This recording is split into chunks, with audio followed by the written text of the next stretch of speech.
So, dear colleagues, today is the day of our seminar. Kharkiv Chemical Seminar is continuing work, and our guest, Professor Thomas Müller. I would like to remind that he was already a speaker at our seminar in October 2022. Therefore, I will not present him in detail again, but I would like to remind that he is a chair, full professor, and director of the Institute of Organic Chemistry and Macromolecular Chemistry at the Heinrich Heine University of Düsseldorf.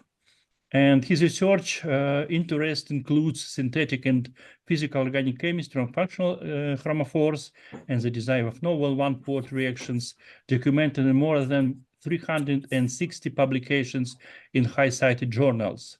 And since 2021, he was elected as a foreign member of the National Academy of Sciences of Ukraine in the field of material science. And dear Thomas, please, you can. Yeah. Okay. Yeah. Thank you. Thank you very much, dear Valentin. Dear ladies and gentlemen. It's also nice to be back to you again in this kind of format, an online lecture. And for today's lecture, I've chosen the following title. It sounds a little bit like a tongue twister, difficult to pronounce, Dithieno-anellation of 1,4-thiazines. But I think it is an interesting topic which I would like to share with you, because I could tell you along these lines a story about how to increase electron density and to develop these kinds of systems towards redox-active luminescent materials. And in addition, what we also have discovered along the line is some unusual solid-state anti-aromaticity. And therefore, these kinds of systems caught our particular interest. So first of all, the question is, if we talk about increased electron density, these kinds of systems you would always associate with donor molecules. So molecules able to donate electron density, and they are particularly important for molecular electronics. So you can easily characterize an electron donor molecule, which consists, of course, of an assembly of pi electrons, which are all in conjugation. And if they are tunable, you can also match that their oxidation potentials are relatively low-lying. This is one prerequisite for having the formation of donor properties. And this, of course, is also beneficial for the generation of radical cations. These are charged unpaired spins, which are founding they are the underlying principle of charge transports of cationic charge in conductive or semiconductive materials. This means, from a theoretical point of view, that these molecules should have relatively high-lying HOMOs. They should be easy to oxidize in consequence. On the other hand, it's also favored if the reduction potentials are not easily accessible. So you should have high reduction potentials, difficult to reduce.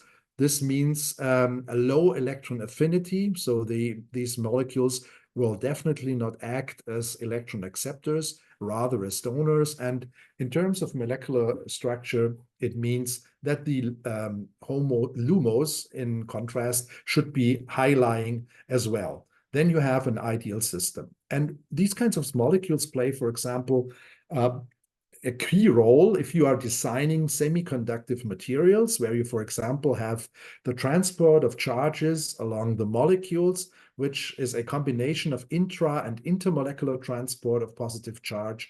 Or you could have it as moving along a chain. That would be an intramolecular transport of charge density, which could be, for example, achieved if you are creating radical cations that can be, in a chemical language speaking, fully delocalized until they reach the end of the chain, and then they will hop to the next molecule. So this is the underlying explanation of the physicists, how one can explain the behavior of one-dimensional materials, that is, where molecules are ultimately located. So this, first of all, this sounds very theoretical, but it already found quite some applications. And I, of course, have shown you some applications along the line. This touches the field of organic light-emitting diodes, where you can convert electricity into illumination. You can use, of course, the charge transport for controlling the charge transport itself in the field, in the sense of an organic field effect transistor. That is what is seen here on the right side. And of course, also in the field of organic photovoltaics. Sorry, that's this one here, where you have ultimately the possibility, this one here, where you have the possibility of converting light into electricity. This is, of course, for nowadays, transformation of our industrial society to become more environmentally benign, to become more responsible with respect to the energy, what we are using and producing. A very interesting tool. And if you look on the German rooftops of many houses, there are already quite a lot of these silicon-based photovoltaics. And the next generation, of course, will be organic molecules, which ultimately will be also able to harvest diffuse sunlight. This is what you have maybe on cloudy days, which would be also nice if you could convert this into electricity. And a longer lasting application of donor materials is definitely xerography, where they always have been used simply to charge the paper appropriately so that you can do some photocopies, for example, of texts and whatever you can think of. Okay, but this brings me to the molecule of interest, first of all, and we have a long-standing history in our group with this molecule. That's phenothiazine. You all know this because this molecule is quite a standard molecule in many fields of heterocyclic chemistry.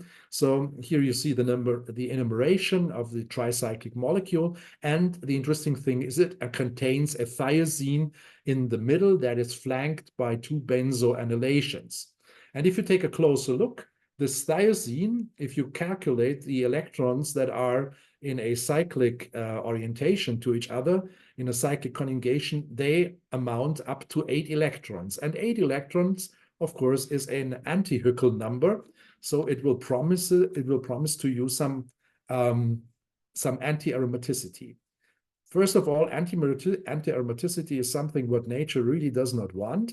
And nature always tries to circumvent anti-aromaticity. Nevertheless, we have the possibility since over 100 years to have access to this non-naturally occurring molecule that was first published in 1885 by Berndsen from BASF company, which is simply a thiazonylation of diphenylamine at higher temperatures.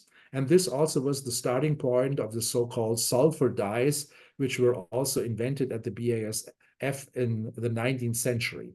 Later on, Berndsen discovered an alternative catalytic version of this synthesis, which is nowadays more or less employed. You see the temperatures are considerably lower if you use iodine as a catalyst. So you can produce, let's say, in huge quantities, phenothiazine. It's an easily accessible molecule, and therefore you can use it as a starting point.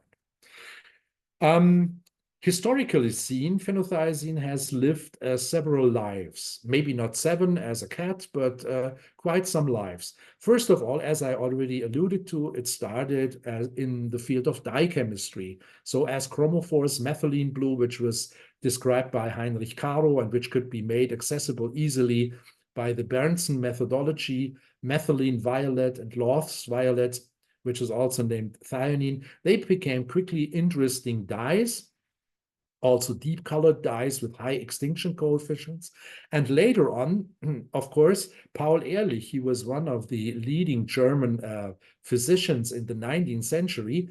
And he was also a researcher in medical research and found out that methylene blue particularly could be used in staining certain peripheral nervous system, so to use it in histology. And he also found out that it was able to use methylene blue to stain living organisms.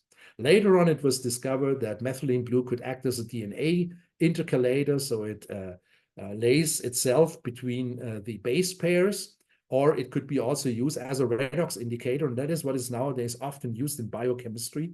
Here on the picture, you see the staining of cells, and here you see the so-called blue bottle experiment, where you can easily follow a redox process by decolorization because methylene blue can, of course, act as an oxidant. It can take out electrons and thereby will be decolored. And therefore, biochemists are often using methylene blue for proving that redox processes are involved. Second life of phenothiazine then was met by pharma. Of course, Paul Ehrlich's discovery that one could also use small molecules in something what we would nowadays call chemotherapy became very quickly a very popular topic, a very popular theme. And also among phenothiazines, there were some remarkable different biological actions. Really a promiscuity of biological activity could be seen with the phenothiazine core. For example, the potent neuroleptics could be developed, as well as sedative agents, anxiolytics, which are able to cure fear, antidepressants, and also the treatment of psychosis relatively quickly told, as well as it is been able to be used in treating Parkinson's disease to some extent, that there is interaction with the central nervous system. Nevertheless, it was also found that many phenothiazine derivatives also show quite some side effects. Therefore, it went again into a sleeping beauty sleep and then had to wait for some time. But nevertheless, since a couple of years, so maybe since 1 or 1.5 decades, phenothiazines have been rediscovered again beyond neuroscience. Also, their activity against as antimalarials, their activity against bacteria, which is particularly interesting because they could be also used in fighting bacterial diseases. Therefore, also I could recommend to you this article on the 7 lives of the pharmacology's first lead structure, and that was indeed phenothiazine. And it has, of course, some relevance. Nevertheless, also some more modern aspects were also discovered that in pharmacology, in medicinal chemistry, autophagy could be regulated. Some of the hybrids of phenothiazine, together with other active moieties and pharmacophores, is also pretty popular nowadays in medchem, and as well as it can develop into the direction of anti-cancer, antiprotozoals, so against bacteria, as well as, of course, against RNA viruses, which we all, of course, could be interested in, that there will be, of course, quick actions to cure also these kinds of diseases.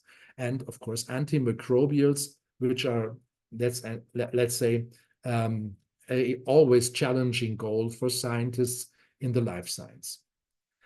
Nevertheless, phenothiazine, of course, could be also looked upon due to its electronic structures, and that's our approach, what we are interested in. And if you calculate simply the red highlighted electron pairs, you will see that in this tricyclic perimeter, you will have 16 pi electrons. So the question is it a Huckel anti-aromat per se? No, it's not really anti-aromatic, because phenothiazine avoids to adopt planarity, which is one of the Huckel criteria of aromaticity or anti-aromaticity. So it is bent in a bent structure, and it looks like a butterfly, and therefore it was also named butterfly conformation, what almost all phenothiazines adopt. So this is what you always will find if you do crystal structure analyses on phenothiazine derivatives. Here I depicted for clarity that, for example, for the unsubstituted phenothiazine, so the underlying substance of all phenothiazines, so the folding angle is roughly 150 degrees, and therefore you can take a look at the positioning of the substituent on the nitrogen, which can be either oriented in an equatorial fashion, which would be an intra conformation, or it could be a point into a axial position, which is then named extra, H extra, according to the nomenclature of phenothiazines. So these two differences that have to be taken into account if we are talking about the substitution on the nitrogen of phenothiazines. Secondly, of course, these 16 electrons, which are still present, enable phenothiazine also by this bending to behave as a very electron-rich molecule. And this can be easily proven by taking a look at the cyclic voltammetry data, where you see that phenothiazine itself is a two-step redox system, where you have clearly separated oxidation events. The first oxidation event begins with abstraction of an electron to the electrode, and you will receive a radical cation, which of course now is changing its structure into a fully planarized geometry, so that the positive charge and the unpaired spin can be further completely delocalized over the system. And then you have a second oxidation, which then finally would lead to a dication. This dication is now formally an aromatic system. If you do electron counting, you are now at 14 electrons, which is a Huckel number. Therefore, you would expect some stability to this kind of oxidized species. Nevertheless, you see these both oxidation events are separated by roughly half a volt. So this also tells you that the radical cation is really stable once you can form it. And indeed, it is possible also to access phenothiazine radical cations on a preparative scale. Certainly, the oxidation potential depends on the solvent, and here are the data given for acetonitrile as a suitable solvent. We ourselves often do the measurements in dichloromethane because it has the advantage that it is a relatively weakly coordinating solvent, and therefore you could have a better estimate of, let's say, the electron density. However, since cyclic voltammetry always takes a look at what it becomes, and of course acetonitrile can easily stabilize cationic intermediates. So here you see that this is taken from a crystal structure. It gives, in comparison to the native phenothiazine, a completely planarized molecule. So we could draw it like this, a full delocalization of the radical cation over the complete tricyclic structure. Furthermore, this oxidation procedure can be also monitored by taking a look at the UV absorptions. While native phenothiazine, so in its reduced state, is completely, let's say, colorless or only weakly yellowish, upon oxidation, you will see distinct absorption bands, which are really indicative for the formation of this specimen. Therefore, you can also use it as a spectroscopic probe if you want to follow electron transfer processes, for instance. And furthermore, and this is coming, of course, from photophysics, which has also been discovered and also being nicely reproduced by quantum chemical calculation, is that if you go to the excited state, first of all, you will see, as I will show you also in some examples later, you see huge Stokes shifts for phenothiazine derivatives, and Stokes shifts indicate changes in structure. This can be geometrical structure or electronic structure. And this change in structure can be best described into a flattening if you go into the vibrationally relaxed excited state. And indeed, it has been shown by the quantum chemical calculations that it is really a minimum structure that you have a full planarization. We also see that in our calculations, what we have done on related systems as well. Okay, so we did a lot of research. We did a lot of research on phenothiazines, and that's also quite some time. Actually, it becomes now the 25th anniversary of phenothiazine chemistry in my group, and it's also accompanied with a lot of successful PhD dissertations. Here you see the name of the people, and you see that you can trace it back to 2003 when Christa Barkschat, born Kremer, was the first one who started this chemistry within my group, and it is an ongoing story, and I still have active PhD students working on phenothiazine and thiazine chemistry along the line. Okay, so what did we do? Here is some kind of literature survey that we were particularly interested in oligophenothiazines to estimate how phenothiazines might interact if they are conjugatively linked. This can be done either in a linear topology or in a cyclic topology with phenothiazinophans. We have published on that. We also took advantage of the oligophenothiazines as donor moieties in donor-acceptor conjugates. that also led us to dye-sensitized solar cells. And also we took some look at hybrid materials where phenothiazine can be either attached to surfaces like gold surfaces, or that it can be also embedded in mesoporous silica material. And the advantage is, of course, that you often will get relatively stable structures, and especially highly stabilized radical cations if you want to do this as an indication. Nevertheless, we were asking ourselves already quite early on, well, how could we make these kinds of thiazines with annulation electron rich, more electron rich? So enriching the electron rich was the motto. And therefore, we thought by replacing conceptually the benzo ring by thiazino-annellation, and that leads ultimately to the class of dithienothiazines. Sadly, of course, in the literature, you do not find too much about that before we started that, only scattered work and predominantly on the basis of medicinal chemistry work.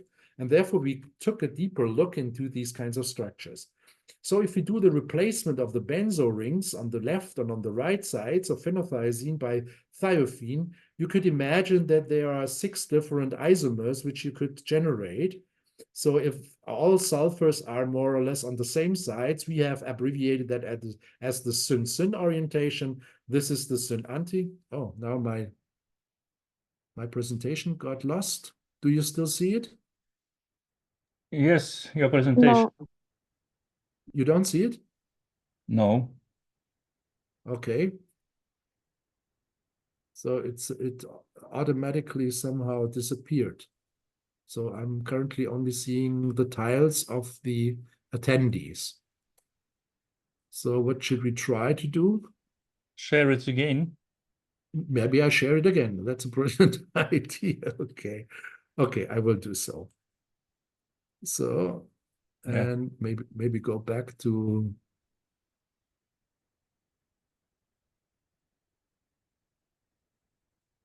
okay. Do you see it again? Yes. Yes. Okay, so on page 6, we're on page 6. Okay, so this is syn-syn, this is syn-anti, this is anti-anti. We call this one exo because it points outside. So this was the exo, exo. This is the exo-syn, exo-anti, and this is the exo-syn. So these are the different possibilities what you could have. And some of them we were also synthesizing because we were simply interested in these molecules. First screening what we did, and that was already quite some 13 years ago.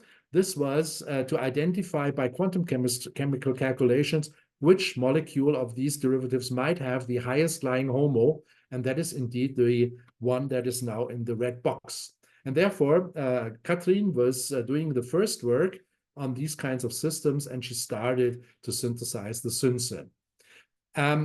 What we immediately found is that we really see a cathartic shift in comparison to the corresponding N-phenothiazine from 720 millivolts for the first oxidation potentials now to 390. So the direction was also correct. So the quantum chemical calculations made a correct prediction. Also numerically, it gave a quite good estimate what kind of electron-rich systems we could expect here. Okay, so then Lars took over, and Lars was synthesizing other derivatives. As you can see here, he found nice accesses to the syn-exo and the exo-exo compound, as well as on the anti-anti compound. And we are using, in terms of methodology, so the chemistry is relatively straightforward. We have a dihalogen compound where the halogens are retroselectively placed at the position where we finally want to generate the ligation with the nitrogen. So we are using a 5+1 cyclization strategy. And as you can see here from these conditions, it is a Buchwald-Hartwig amination reaction, which is intermolecular and intramolecular, and gives rise to these compounds. So we have these compounds in hand, and now we can take a look at the properties, and you can see some interesting features in terms of comparing now the anti-anti the syn-exo and the exo-exo with each other by the color code. You see here what is going to the right side is the lower oxidation potential that the anti-anti has the lowest in this series, followed by the syn-exo, and finally also the exo-exo with the red curve can be seen that you have significant differences. We can determine the so-called semiquinone formation constants, which can be calculated from first and second oxidation steps. Here we did not do this because we had no reliable information on the reversibility of the second oxidation in the case of the exo-exo. Therefore, only for these two, and you see that especially for the anti-anti, we have a very high semiquinone formation constant. This tells you that is the stability once you have formed by electrochemical oxidation, the radical cation in terms of its disproportionation into the neutral reduced species and the dication. So it is very unlikely that this disproportionation takes place. The molecule gives really stable radical cations, and that's really good news. Furthermore, Lars was not only during his PhD time a highly talented synthesist, but also a very dedicated theoretician. He learned that very quickly also to use high-end quantum chemical calculations, and therefore he also went into a deeper investigation what happens to the bond lengths in the molecules when you go from the neutral to the radical cation, to the positively charged molecules. And he has depicted this here in this color code, where you can see where the major changes occurs or where it doesn't occur. So strong increase means you have a change in the so-called Weiberg bond orders based upon these DFT calculations with open shell. When it becomes more than 5%, this is indicated in red. So for the anti-anti, it is clearly the carbon-nitrogen and the sulfur-carbon bonds. And you also see a strong decrease in the double bonds, the formal double bonds of the sides of the of the thiophenes that are annylated to the central thiazine unit. This is completely different, the situation in comparison to the exo system, where you now see that here you see a strong decrease only on this side and a weak decrease on the other side, and strong changes only occur along this side. This more or less tells you that here will be the delocalization in the exo system. And in the syn system, where all sulfurs are on the same side, it looks relatively similar to the initial system where you had the anti-anti, so that it is the shortening of the double bonds in the thiazine part and the strong increase in the bond orders of the carbon, nitrogen and carbon sulfur bonds. So there is a significant difference in the electronic structure upon oxidation. Next, going to the photophysics, and the photophysics also nicely show that it can be nicely reproduced by quantum chemical calculations. Here you see weakly drawn the experimental data. Here you see the computed data. This were the functional and the basis set being used, using also the PCM solvent model, because we did all the measurements in dichloromethane. And we also did more or less the calculation of the full cycle. So you can also calculate the vibrationally relaxed S1 state. And therefore, you could determine in these cases what would be the corresponding emission wavelength. In many cases of these systems, we don't see them, but methodologically, it is an advantage because we can then use it for taking a look at the corresponding emission. So here in one case, we were lucky, and you see there is some deviation. Of course, it's some 10th of electron volts or some 50 nanometers difference between the experimental and the calculated. But nevertheless, the information we could extract from that was that the calculated structure in the S0 in the ground state is that you see the folding of the anti-anti dithiazine. And if you go to the vibrationally relaxed excited state, that's from where emission takes over. Now you have a flattening of the system, so it goes into the direction of planarity.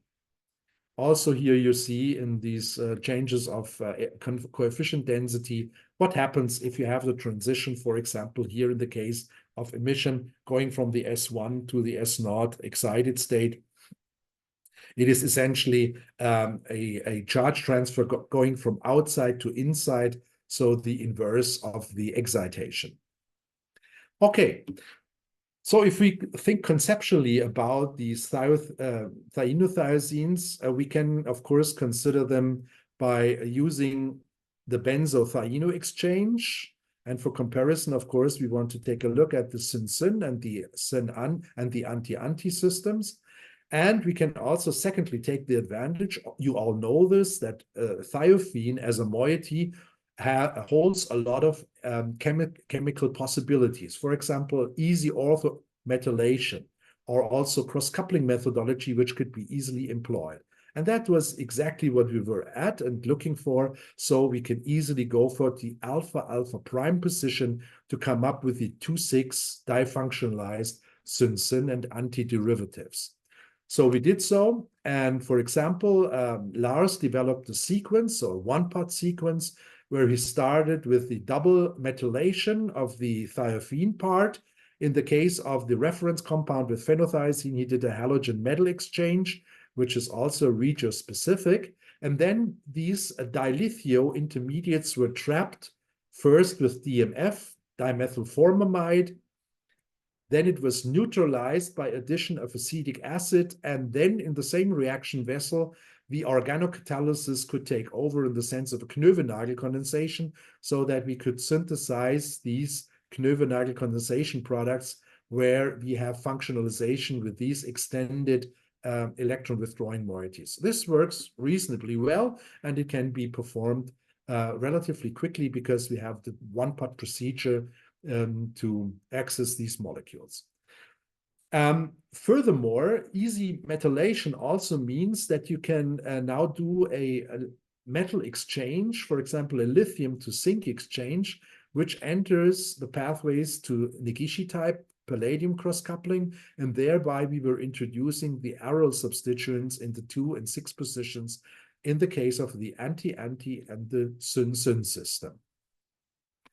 And now with these derivatives in hand, we went into correlation and took a look how the oxidation potentials of the molecules that can be determined would correlate with the underlying HOMO energies, which you can compute. And you see indeed by the regression coefficient that it is almost a perfect correlation for the first oxidations as well as for the second oxidations. You also see that the slopes are not really different from each other. And these correlations tell you that you can really use the comparison of both data and can draw conclusions, for example, for making predictions for other derivatives you have not synthesized yet or which you are really interested in. Photophysics of the molecules are also particularly interesting, taking a look because we have taken 2 different substitution patterns. One's electron withdrawing groups like these benzonitrile moieties on the left and right sides, and the same also for the syn-syn, and electron-rich substituents on the right side. And expectedly, you would see with the blue and the violet curve that they are shifted to the blue, so to a shorter wavelength in terms of absorption in comparison to the orange and the red for the acceptor substituted. So here you have an extension of the pi electron delocalization due to a push-pull effect. And the same effect you will also see for the emission data. So once you have substituents here, the molecules become emissive, which is very nice. And you can also take a look at the Stokes shifts, and you see that they are shifting expectedly already above 600 nanometers, which is interesting because we're now going to the regime of orange emission, orange-red emission colors, which is, of course, low energy emissions. So taking a look at these compounds, the anti-anti, the syn-syn, and the phenothiazine derivative. First of all, what you see that phenothiazine is completely blue shifted in comparison to the thieno analogs. And this tells us, of course, that thiophene is a far better delocalization moiety, a pi-electron bridge in comparison to benzene ring. Of course, this would be expected, but it's quite dramatic. And you also can see that now the emission goes already above 700 with these kinds of systems, which is, of course, very interesting. And particularly also because, especially in the case of the anti-anti system, it gives really high fluorescence quantum yields as well. Okay, so this was that. We also did, for elucidating the electronic structure, quantum chemical calculations. So to make a long story short, we calculated the ground states of the anti-anti and the syn-syn. So you see the anti-anti is more flattened than the syn-syn. We went then to the vibrationally relaxed excited states, the S1 states, where you can also then calculate, and you see in both cases, it's fully planarized in the excited states. We could use now these data, what we obtained from the energies, to determine the corresponding Stokes shifts. You see that the experimental Stokes shifts are even a bit bigger than the quantum chemically calculated. And this is in both directions. You can see that the syn-syn definitely experience a bigger Stokes shift, of course, because there's also a bigger change in the angles. So the flattening is more dramatic for the syn-syn in comparison to the syn-anti, which can be reasonably explained by taking a look at these calculated data. Of course, now the TDFT calculations then show the comparison between the measured experimentally and computed quantum chemically determined absorption energies. So it is not too bad. And also the emission energies are also quite nice and more or less rationalized then by taking a look at these frontier molecular, or let's say the states, which you can then draw from the molecules, that these are indeed charge transfers that occur from the inside to the outside of the molecule. Upon excitation and upon emission, it goes the reverse order from the outside back to the inside.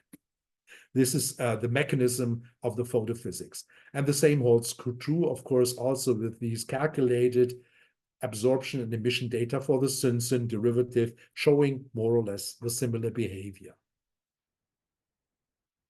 Okay, now because the syn-syn were a little bit older in terms of their genealogy, Jenny now in my group, she was pushing the synthetic chemistry a little bit further using the syn-syn derivatives. And of course, what I just shown you, that we could easily do functionalization on the alpha prime positions. And therefore, she developed sequences where she could create oligomers by that.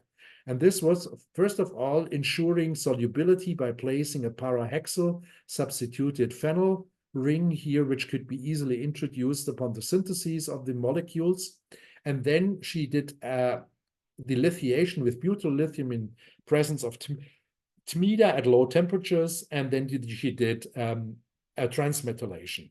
On the right side, you see a syncation by adding zinc bromide. On the right side, you see a borylation by adding boronate, which ultimately gives the boronates as esters, which directly can undergo Suzuki coupling, whereas the zinc compounds directly can undergo Negishi coupling.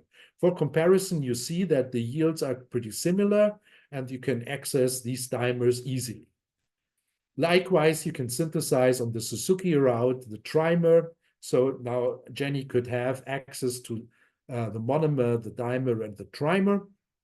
And of course, Jenny was also interested in synthesizing polymers. Here you see a Negishi type polymerization, which is a one-pot procedure, starting with the dilithiation, the transmetallation to zinc, and then addition of a palladium catalyst and a diiodo compound gives high molecular polymer material. So the average number average is 18 kilodalton. The weight average is 24, and this accounts then to a dispersity of 1.32. And thereby you could also determine a degree of polymerization. So you have 37 units in these polymers attached to each other. Okay, now Jenny went into cyclic voltammetry studies to see if these dithieno-thiazine units are speaking to each other. And yes, they do. That's what you can see here if you compare here in black the monomer. So we always start here in comparison to ferrocene. I have to say this is the CP star ferrocene. So it's the decamethylferrocene, which has been used as a reference so that we can really determine where the oxidation potentials are. And here you see that the monomer in black has these first oxidation, second oxidation. And for the dimer, you see it has relatively close lying first oxidations followed by a second 2-electron oxidation, which then could be more or less explained, the first oxidations, that you are creating the radical cation. And if you do calculations on that, open shell calculations, you see the spin density distribution on both rings. So it is not a simple localization. And if you then go further to the next oxidation state, you will even further extend the corresponding spin density, which ultimately tells you you have two radical cations rather than a singlet behavior of these molecules.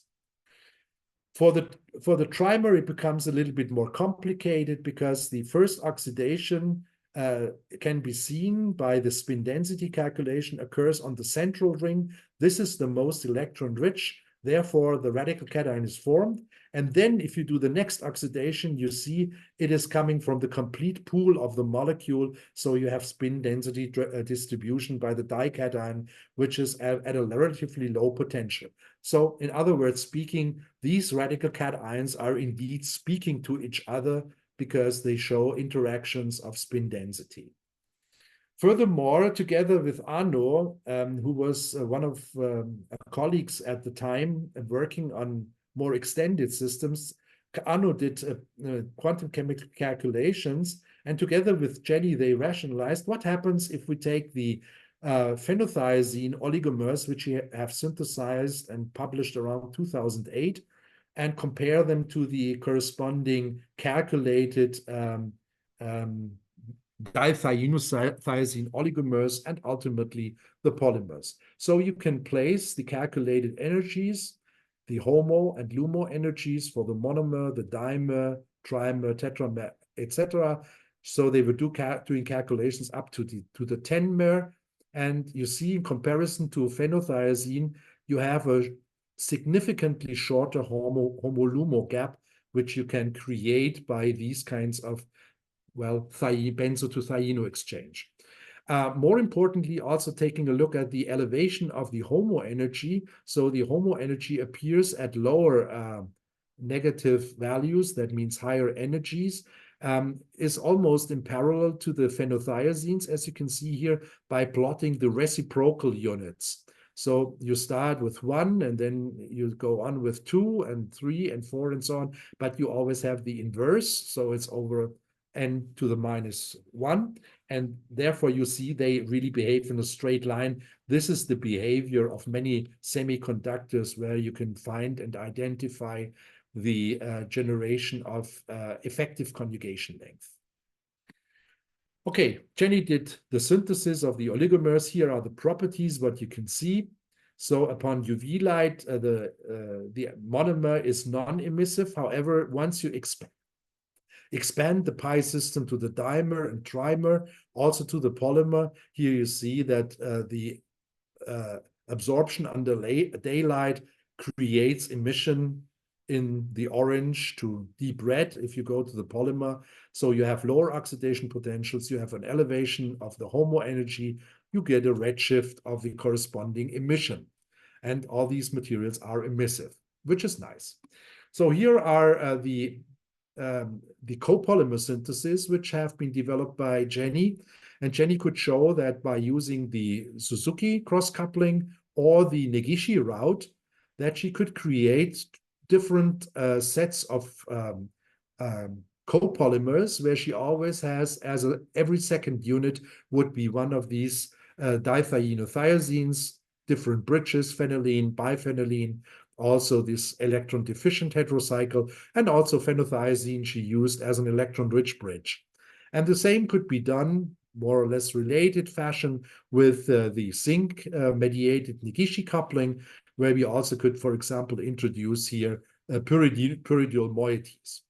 Okay, and of course, these molecules, these polymers could be characterized by cyclic voltammetry. This is not that easy if you have now polymeric material because they are very big molecules, and their diffusion-controlled approach to the electrode is everything else than easy, and therefore you will have more or less a relatively broad distribution, but you can estimate that there are different oxidation events which show to you that these systems are poly-redox systems. More interesting, maybe, is the photophysical properties behind these molecules, as you can see here under daylight and under the UV lamp for the polymers, and almost all of these polymers are emissive. From these data, you can easily estimate the optical band gap by simply taking the difference, the energy difference between absorption and emission, and therefore you see, you simply take the intersection between the absorption and the emission, and this tells you that you are now in the range of roughly 2 electron volts. This is typically indicative for organic semiconductors. They are always in these kinds of regimes, and therefore we also advertise these molecules as low band gap polymers because they can be considered as such. Certainly also a look at donor-acceptor donor systems. So if you place different bridges, which could be electron-rich or electron-poor, synthesis was done here by Suzuki coupling. In the other cases, it was done by a Negishi variation. So these are no polymers any longer. These are defined oligomers for elaborating certain electronic properties. And of course, in the case here of the dimethyl phenyl substituted bridge, we were also lucky to have a crystal structure analysis, which gives us information of the packing of the molecules and the orientation in the solid state. Taking a look at the optical properties, here you see, for example, for compound 4I, that is the pyridyl derivative bright red emission. These can be also nicely recorded.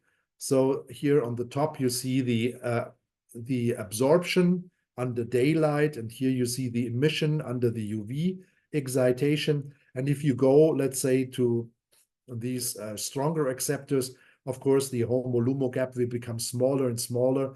And then, of course, the intensity of the emission drops, and we will finally end up with these almost very faint, but nevertheless also quite redshifted emission.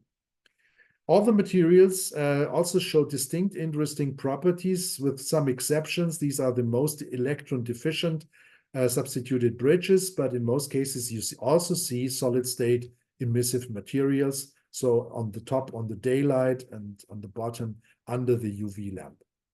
We also performed in the case of this interesting benzo thiodiazole system a protonation experiment. You can see nicely that it occurs via isospastic points. So there are no intermediates. It's a direct protonation on either the right side or the left side of the nitrogen, and it is accompanied by a shift of the color to very deep colors, as you can see here. That is the protonated form.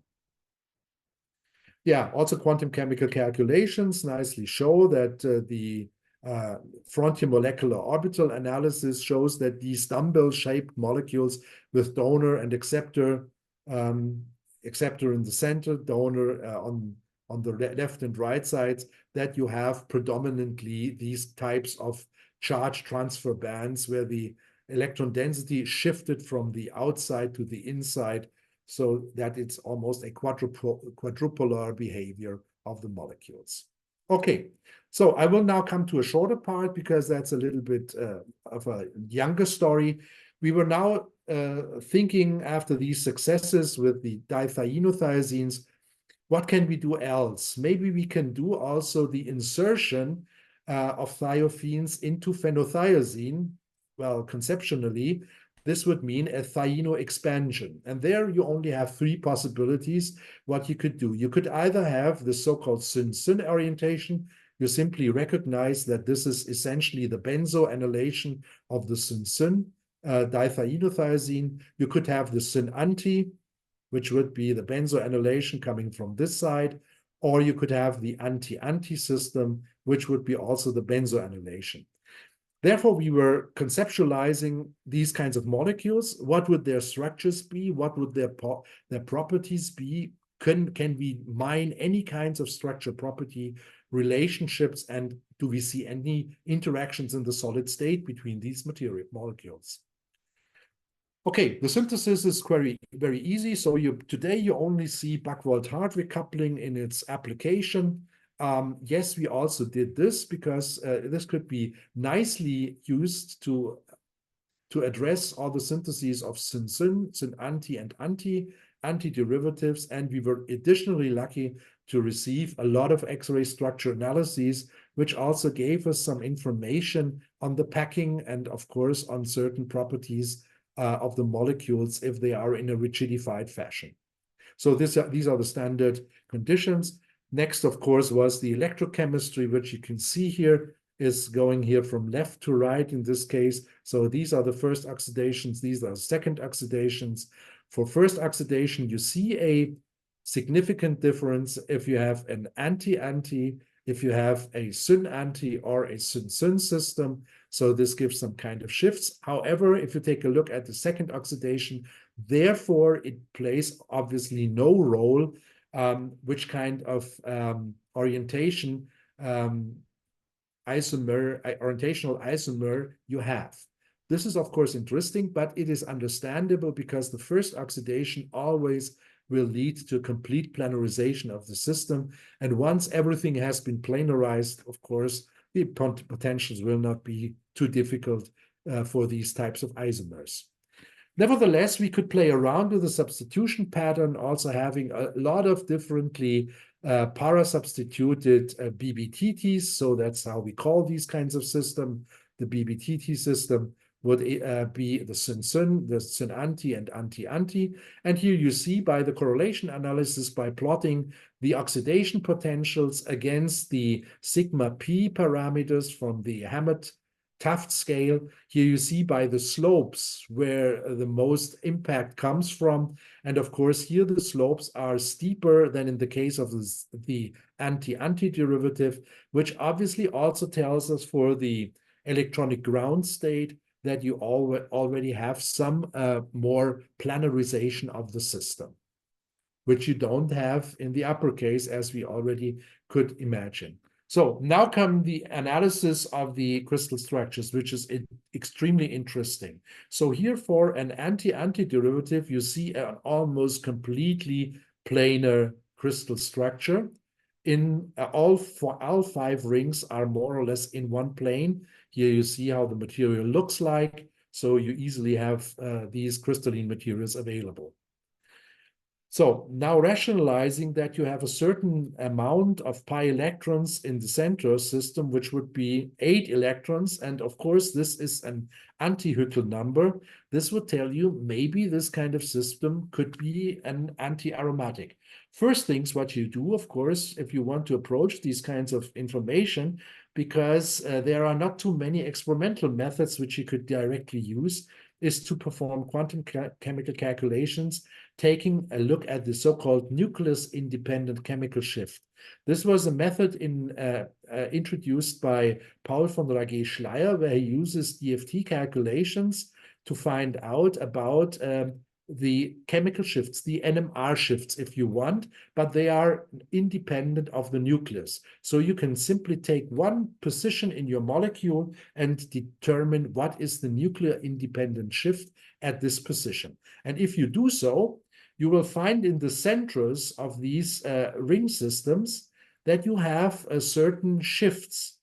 For the outer benzo systems, you see a negative number, which tells you that this is a diatropic shift, an aromatic system.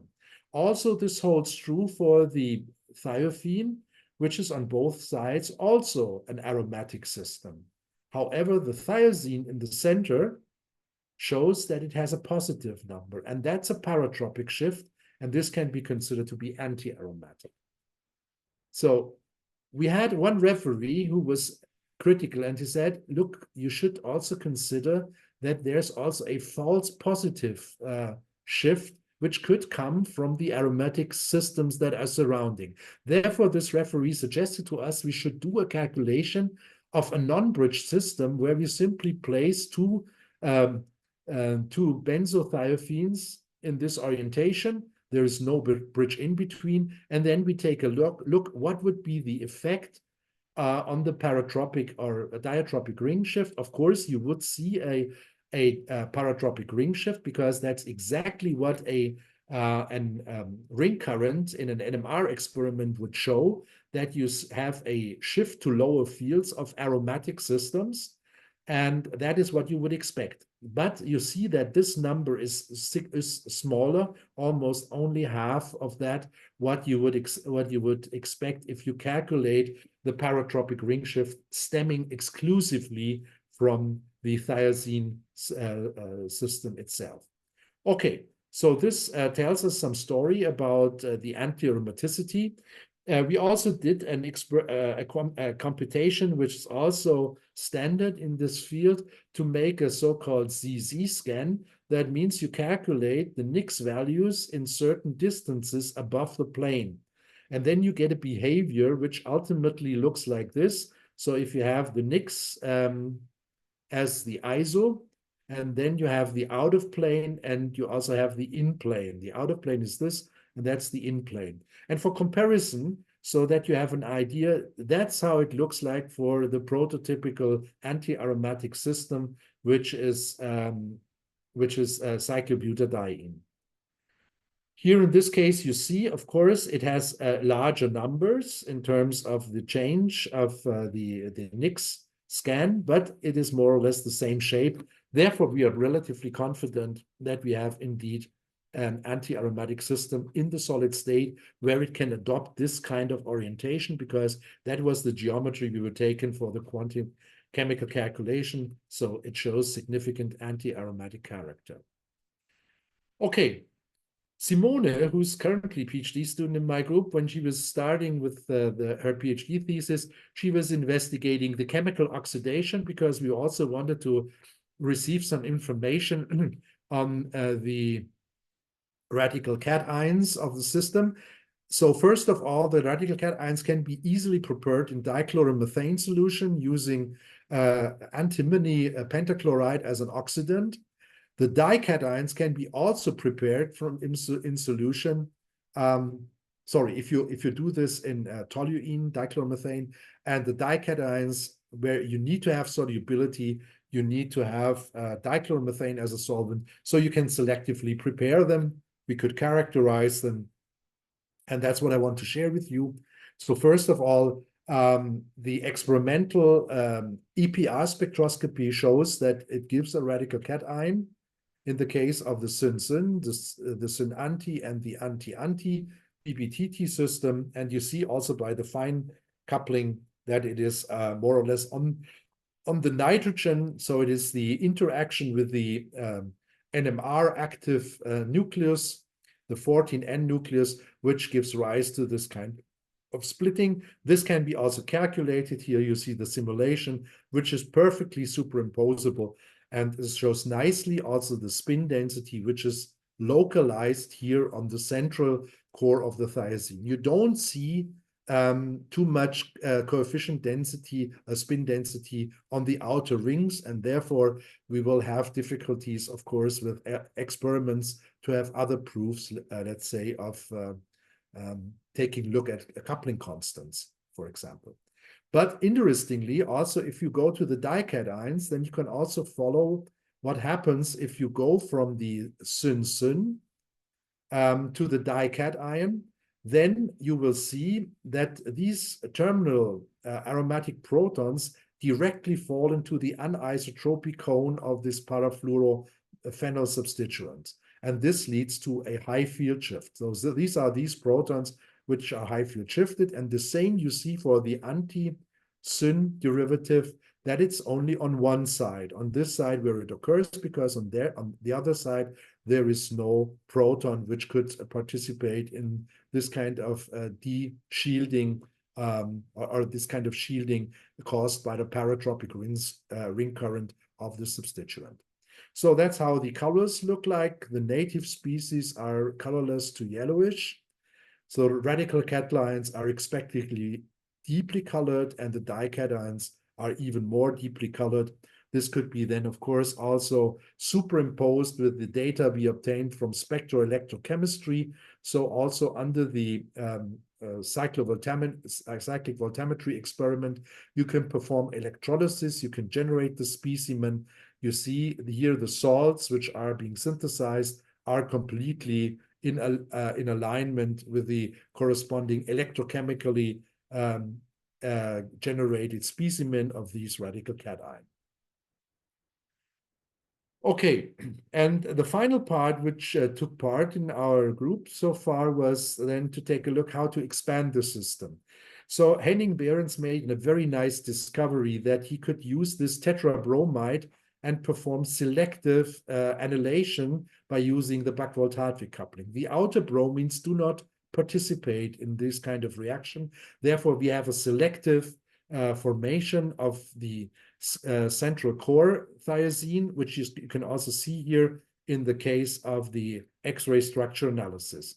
And Henning also took advantage of these building blocks because he now could perform any kind of halogen metal exchange, borylation, cross-coupling reactions, and could create a substance library where he could now expand the pi systems on both sides, coming up with aryl substituted, and also this kind of triad with terminating phenothiazine was possible. Furthermore, Henning also explored that a second Buchwald-Hartwig coupling can be indeed undertaken, and he took several secondary amines like diphenylamine or the dianylylamine as well as phenothiazine to come up with these more electron-rich BBTT systems where you have the anti-anti isomer in the core. So now he did, of course, the cyclic voltammetry. I will quickly go through this because you see reversible first oxidations. You have a shift, of course, according to this remote substitution pattern, which is interesting because it's quite some distance which has to be overcome to affect the oxidation potentials. And you also see an effect on the second oxidation potential, which also is in agreement with an expanded pi electron conjugation. Hammett correlation shows you for the oxidation potentials that they are nicely correlating with the sigma p parameter. And this tells you that the transfer of electron density from the remote substituent on the site of oxidation, which we record here, is by resonance and by inductive effects equally. So this is typical for sigma p correlations. Therefore, we can also deduce that from this study. If we take a look at the amino-substituted BBTT systems, you see that their redox behavior becomes far more complicated. They really become multi-redox systems, which of course makes them interesting for electron-rich materials, for molecular electronic applications. So multi-step redox systems can be also easily accessed. Optical properties, also you see the materials under daylight are orange to deep orange. Under the UV light, you see the expected redshift. You can also discern this here in the spectra. We also did this now in a substituent variation here, as you can see. So going from electron-rich substituents to electron-poor substituents, on the other hand, shifts you the absorption to the red and also the emission to the red, which is typical what you would expect now for these kinds of polar effects if they are sensitive on the molecules. Furthermore, also we took a look at the Hammett correlations. On top, you see the absorption data. The absorptions correlate nicely in a linear fashion with the sigma p minus parameter. So it shows you that it is indeed a charge transfer going from the inside to the outside, because then negative stabilization becomes more relevant than positive stabilization, and it occurs on both sides. So it's it's more or less a quadrupolar effect. And the same effect you also see with a slightly less reliable correlation for the emission. There you also see a correlation with sigma p minus. This also can be nicely reflected by the frontier molecular orbitals. So where we place, for example, electron-rich moieties, where it shows that the charge transfer goes from outside to inside, where with the acceptor substitution, so dicyano substitution, goes from the inside to the outside. So this is the behavior of these types of PBTT systems. Which finally brings me to the summary of what I've been telling you today. So I showed you that the 1+5 cyclysive Buchwald-Hartwig is a nice methodology for achieving annullated 1,4-thiazines. So you are welcome to use this kind of methodology if you are interested in these kinds of compounds. So we could synthesize benzo and thieno-fused thiazines equally, which are essentially more electron-rich, which can be easily shown by cyclic voltammetry, simply taking a look at the redox potentials. In the case of the anti-dithieno-thiazines, you see that already NIR emitters can be achieved upon acceptor substitution, which is, of course, interesting for molecular design of these kinds of NIR emitters.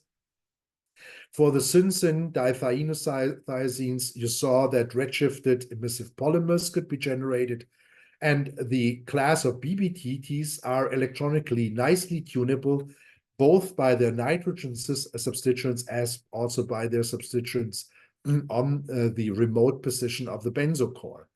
Furthermore, folding decreases from syn-syn over syn-anti to anti-anti according to both X-ray structure analysis and DFT calculations.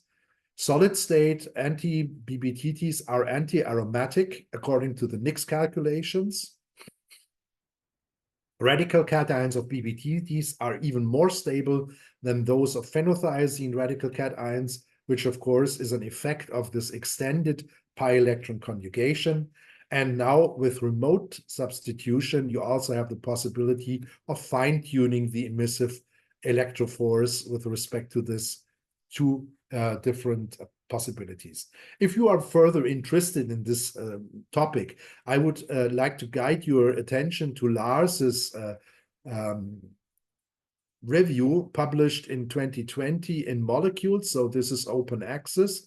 You can download it here. He makes a nice comparison between the dithieno-thiazines and the benzothiothiazines, what was known until those days. And Henning also made a nice review on all different types of SN heteropentacenes. So systems that contain sulfur and nitrogen heterocycles in the corresponding 5-ring systems, therefore pentacene derivatives, which of course play a key role in molecular electronics. Ultimately, of course, I have to acknowledge, and in this case, because it is a relatively young story about the thieno-annellated thiazines, I will begin with Katrin, whom I'm very grateful because she started everything. Lars and Jenny took over. Jenny developed that in the direction of polymers, and Lars in the direction of not only methodology, but also he could really elucidate the secrets of the electronic structure. Arno was the father then of the BBTT, so the bis-benzo systems. And Simone already as a bachelor student, she contributed under Arno's surveillance and also supervision, and also made excellent contributions to the field. And she will now graduate soon with her PhD degree. And some 2.5 years ago, Henning was taking his PhD degree. He was already also developing the insights from Arno further to come up with these brominated selective formation of this dibromo-benzothiazine BBTT system, which then could give a rise to further more expanded systems. Of course, I'm also very grateful to the numerous students who were involved. I want briefly to mention the bachelor thesis who were really contributing also in some cases as co-authors. Lucas Biesen, who is already now a postdoc in Scotland, Vincent Brüning, who is working in industry, Simone, as I mentioned. She did both her BSc thesis and the MSc thesis on this topic. Daniel Lopez, who has now also started to work in industries, Björn von Dressler, a biochemist, and also Kausa Mohammad, who also contributed. Furthermore, numerous crystal structure analyses which came from my colleague Walter Frank, who has now retired, and it's now carried on by Guido Reis and Christoph Janiak, both from the inorganic chemistry, and Tim Oliver was a PhD student at that time. Spectroelectrochemistry and the EPR measurements you saw came from the group of Katja Heinze, a very lovely colleague who is very helpful with all these kinds of electrochemical analysis, and together with her PhD students, we could really dive into the analyses of the systems.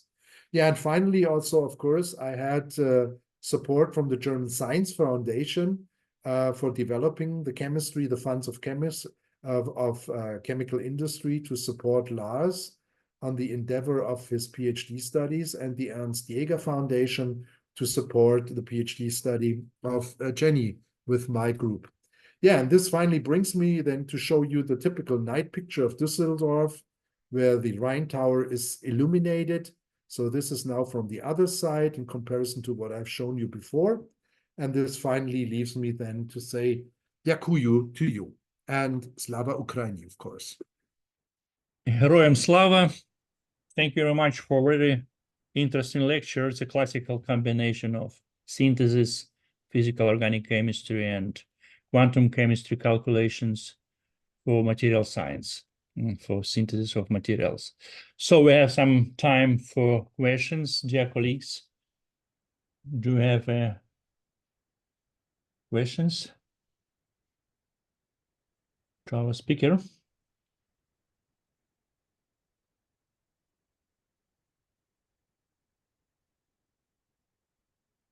I don't see hands in my list. Okay. So hopefully there was no attack by the Russians. No, no. Okay. Not during your lecture. Okay. Fortunately, yes. Yeah. Fortunately. Okay. I have several questions to you. Sure. Yes, first of all, about quantum chemistry chemical calculations, and you usually used PC model for calculations. Yeah. Did you compare your calculations with PCM with vacuum, and did you find any influence of solvent on the result of your calculations? Okay, Valentin, numerous questions. Of course, performing gas-phase calculations is always easier because you have shorter computation times, and that's what we always start with. But since, let's say, gas-phase calculations are not really informative, only if you have, let's say, measurements in very unpolar solvents like cyclohexane or maybe pentane, or let's say the hydrocarbons, then you could really use them because essentially that is the dielectric behavior of these hydrocarbons. They behave like in vacuum. But since we were always interested to have a direct comparison to our measurements, so both with respect to oxidation, so the ground state oxidation, and also to the excited state properties like absorption, the Frank-Compton absorption, then the emission, Stokes shifts to determine these kinds of data. Therefore, we are really interested in considering certainly the solvent effect. Now you have two possibilities of how to do this. The cheaper variation is if you use an implicit model where you simply treat your solvent as a dielectric, what we did, so using the PCM model. However, this has the problem that you're not calculating with real molecules that are solvents, but only with some kind of a dielectricum that surrounds it.